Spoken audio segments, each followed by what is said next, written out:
Welcome to vTalkInsight, Risk Sentiment Daily for March 23, 2026. The dominant story right now is an oil and gas shock out of the Middle East that is forcing rates to reprice and putting fresh pressure on equities worldwide. Today we will unpack why risk sentiment has swung decisively risk-off, how the energy crunch is colliding with central bank policy, and where selective themes like AI and emerging market commodity exporters are still drawing interest. Across major asset classes, the tone is firmly risk-off. The S&P 500 has dropped by around 1.5%, and volatility is back in the high 20s, while European markets have yet to recover prior losses despite a recent rebound in basic resources, travel, and construction stocks. Client polls show sentiment at its weakest since early last year, even though actual portfolio de-risking remains measured, which points to deep concern but not yet a full capitulation. The backdrop is an escalating Middle East energy shock that many now judge to be more severe than the 2022 European gas crisis. Oil has surged. Brent is up nearly 50% this month.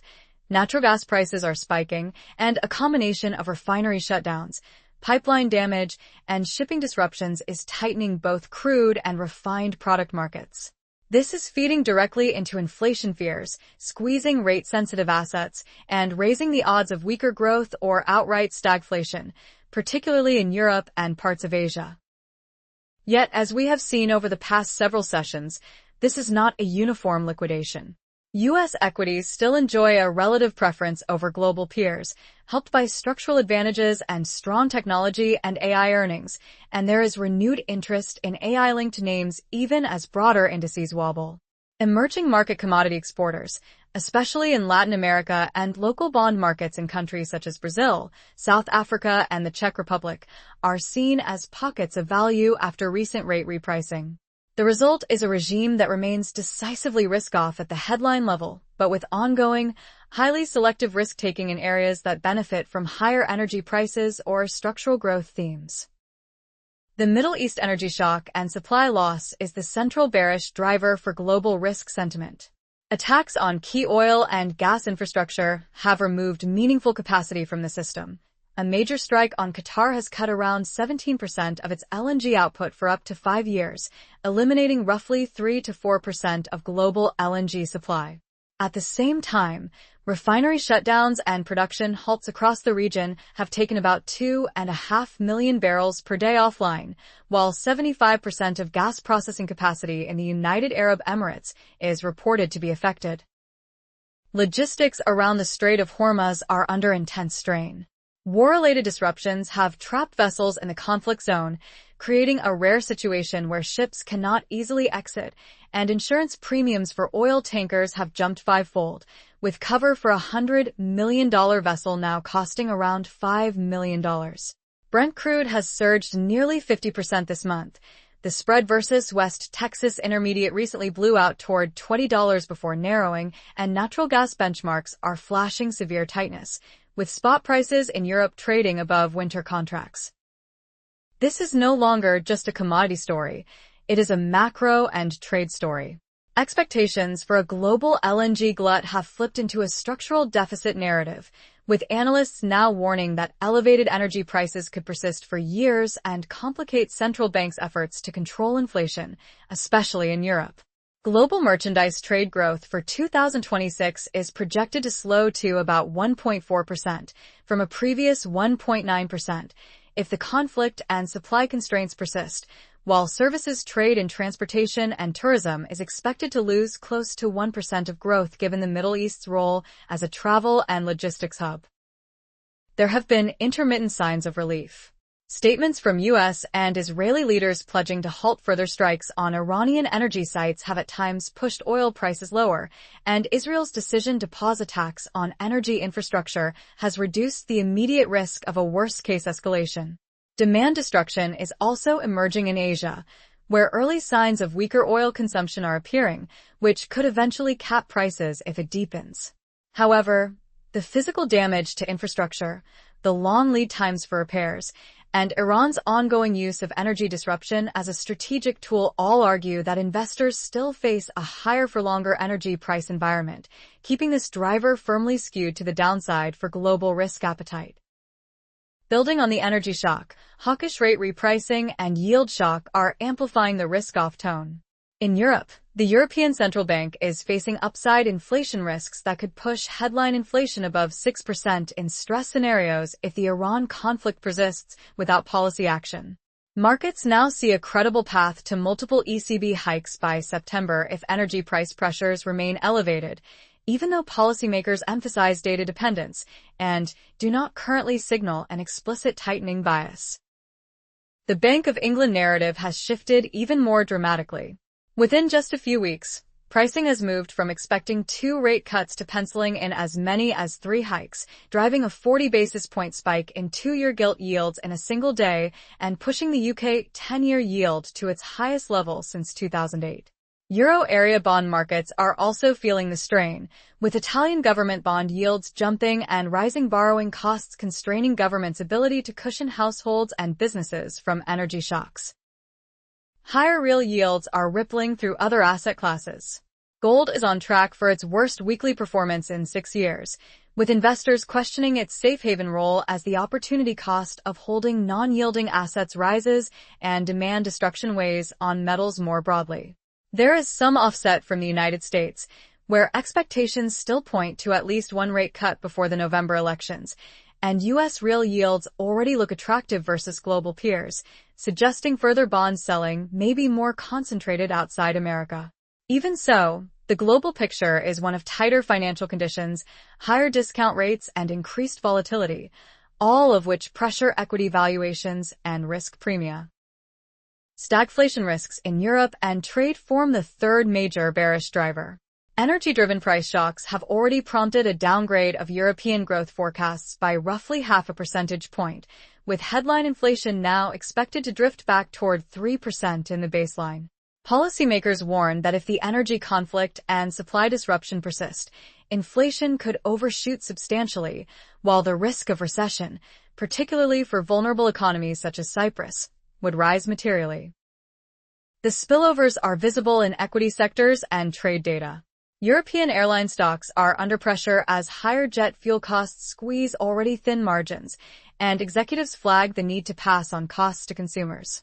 Luxury goods companies are also feeling the strain, as rate-driven wealth effects and uncertainty around the Middle East weigh on high-end spending, underlining how sensitive Europe's earnings base is to macro and geopolitical shocks. Looking globally, sustained high energy prices and shipping disruptions through the Strait of Hormuz could cut merchandise trade growth and drag on services such as tourism and transportation, reinforcing a picture of slower, more fragile globalization. There are, however, some mitigating factors. Europe has doubled its renewable power capacity since 2022 and reduced electricity demand, making its grid more resilient to gas price shocks than 5 years ago, and this year's energy balance of payments stress has not yet matched the extremes of 2022. Even so, continued reliance on LNG imports, especially in countries like Italy that use significant gas for power generation, leaves the region exposed if the Middle East disruptions become entrenched. For portfolios, this mix argues for continued scrutiny of European growth-exposed sectors and cross-border trade beneficiaries, as well as of indicators like investor sentiment surveys and upcoming business activity data that could confirm or challenge the stagflation narrative.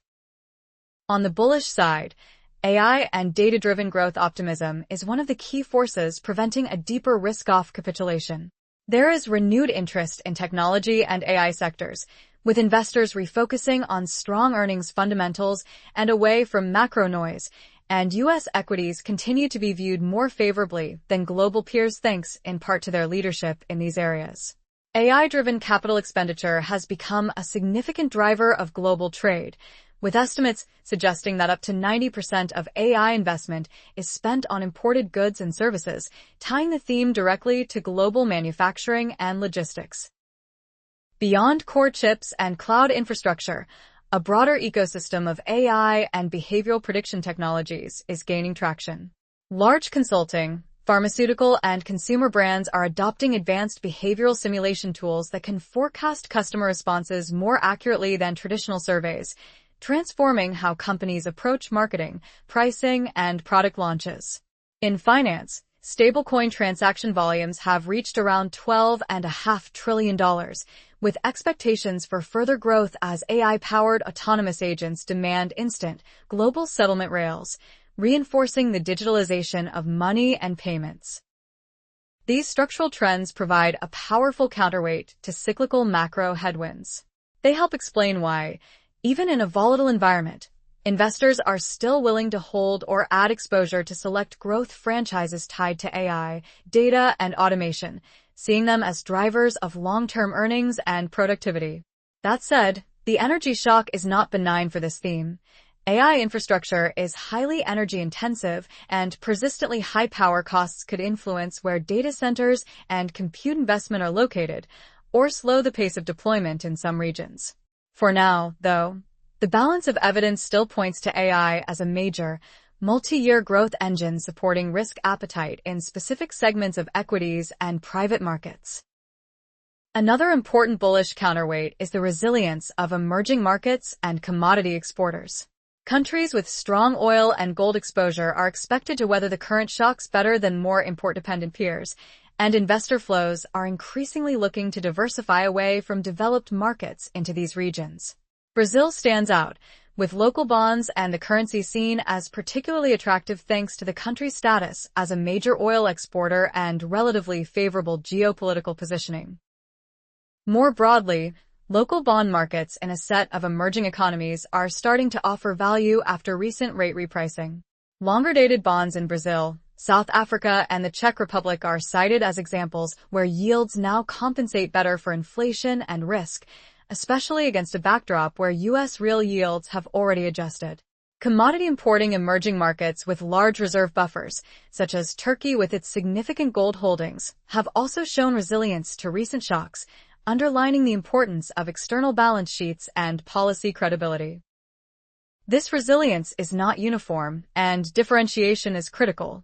Asia remains vulnerable due to heavy reliance on imported energy, making currencies like the Indian rupee less attractive than those of Latin American exporters, and the broader slowdown in global trade growth could still weigh on emerging market earnings and fiscal positions. Even so, the combination of high commodity prices, improved terms of trade for exporters, and more compelling local bond valuations means that emerging markets offer some of the clearer relative bright spots in an otherwise challenging risk environment. The final supportive driver is the energy transition supporting long-term resilience. Despite today's fossil fuel shock, Europe has quietly doubled its renewable energy capacity since 2022, while power demand has fallen, making its electricity system structurally less vulnerable to gas price spikes than it was 5 years ago. Looking ahead to next year, wind and solar are projected to generate more electricity in Europe than fossil fuels, a milestone that should gradually reduce the macro impact of future fossil supply disruptions. Climate change itself is raising insurance claims and forcing insurers and reinsurers to overhaul how they price and manage risk. Higher premiums and tighter underwriting standards are likely as firms incorporate more granular climate data into their models, while digitalization and AI tools help them allocate capital more efficiently across evolving, often intangible risks. At the policy level, debates inside the European Union over emissions trading and targeted measures to address energy price shocks highlight the political complexity of the transition, but they also signal that climate and energy security are now central macro variables. For risk sentiment today, the energy transition does not offset the immediate drag from lost Middle Eastern supply and high spot prices. Europe remains dependent on LNG imports, and countries with gas-heavy power systems like Italy are still exposed when renewable output is low. However, the steady build-out of renewables, improvements in efficiency, and the integration of climate risk into financial pricing all point to a world that, over time, may be less prone to extreme energy-driven macro shocks than the one we are navigating now. In portfolio conversations, this is increasingly framed as a long-duration resilience theme that coexists with, rather than replaces, the near-term risk-off impulse from today's energy and rate dynamics. To sum up, risk sentiment is decisively risk-off, anchored by a severe Middle East energy shock, hawkish rate repricing, and rising stagflation risks in Europe and global trade. At the same time, structural forces such as AI and data-driven growth, the relative resilience of emerging market commodity exporters, and the ongoing energy transition are keeping select parts of the risk universe open for business, even as headline indices remain under pressure. Watching how these bearish and bullish forces interact across oil, rates, trade, and earnings will be key for understanding where volatility and relative performance go from here. This video is for information only and is not investment advice. If you found this video useful, please like and subscribe to vTalkInsight. Alternatively, visit vTalkInsight.com to chat with our specialized AI market assistant and access the latest interactive market insights.